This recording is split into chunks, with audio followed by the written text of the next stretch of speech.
Hey guys, Dave here. Welcome to Centurion's review, the punk rock band of wargame review institutions. This is Dark Crusade, the War in the East from 1941 through 1945. It's from 3W Games.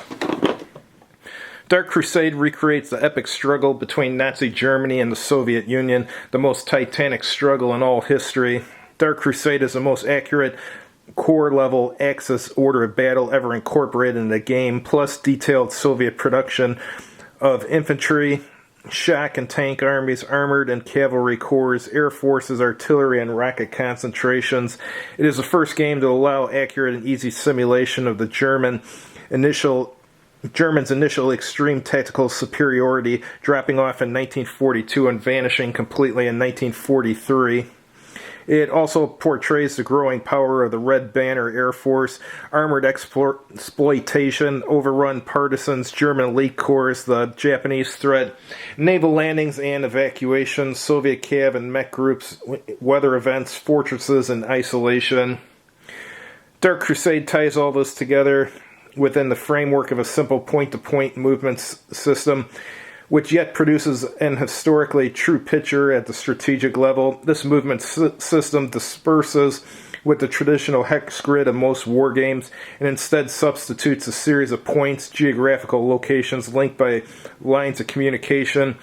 These lines may be of three types: major, minor, and inferior. Each type has a different unit transportation capacity, and this varies also between Axis and Soviet forces. Different again is the Minsk-Moscow highway. It says complexity is a 1, introductory, simple, easy-learned mechanics, providing a game suitable for new players or a fast, fun game for the experience, and playing time is 2 to 5 hours. Alright, let's take a look at the counters first.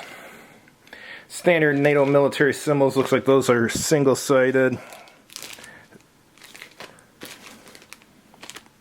Yeah, here's some more single-sided, and I assume these are the Soviets. I think there were some more counters in here too. Yeah, and here's another counter sheet here. This one's not even punched. So let's take a look at the map first. Yes, it indeed is point-to-point. I wonder if this is the first point-to-point war game or if there was others. Alright, so over here you have a combat results table and you have an operational movement line capacities and units. Down here you got a weather table. Here's a summary of your die roll modifiers. And this is your replacement and reinforcement chart. Here's your setup sheet here. And looks like it includes an errata here. It's quite a bit of errata for a game with like 7 pages of rules.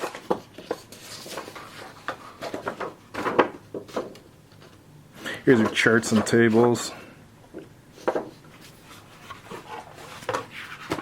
Let's take a look at the rule book now. Oh, 1984, I finally found a date there. Right here, it's just telling you the setup. You guys see the one sheet to do it. And here's the actual setup here. You see the 22nd of June, 1941 setup chart. Here's some special first turn rules, and here's a turn sequence. Weather and Luftwaffe strength determination, Axis player turn, Axis replacement and reinforcement phase, Axis strategic movement phase, Axis operational movement, field fortification phase, and unopposed occupation. A second point, a first point is unoccupied. Axis regular combat phase, which is air combat, ground combat, and then breakthrough movement, and unopposed occupation is second point.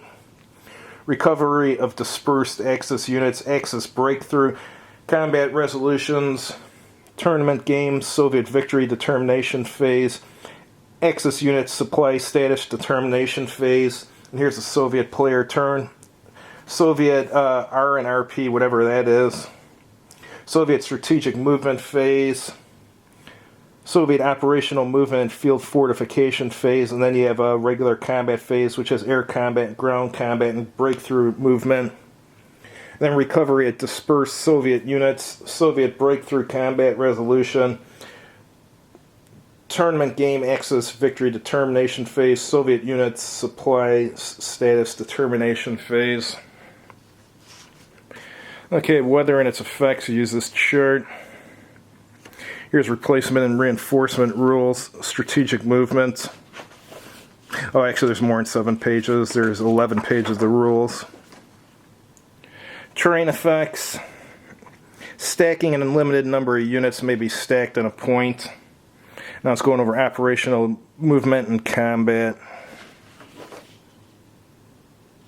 There's your breakthrough movement rules.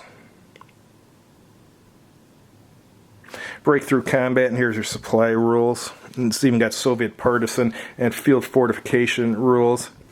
Alright, Soviet parachute units, I assume that shows how you can parachute them in. Yeah, I don't know about this game.